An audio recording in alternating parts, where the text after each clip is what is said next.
Hello people, this is my webcam. Used to look like this with my inbuilt webcam, but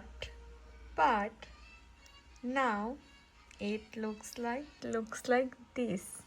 You can see it's clear now. What I did, I connected my Osmo Pocket 3 with my laptop as a webcam. Let me show you. One more thing, if I open my edit panel and start recording screen,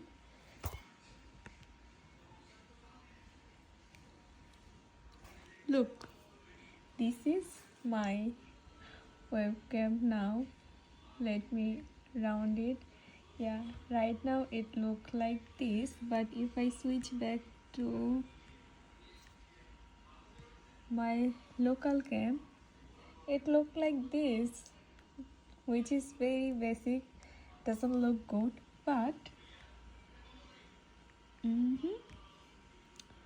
but with my Pocket 3, love it.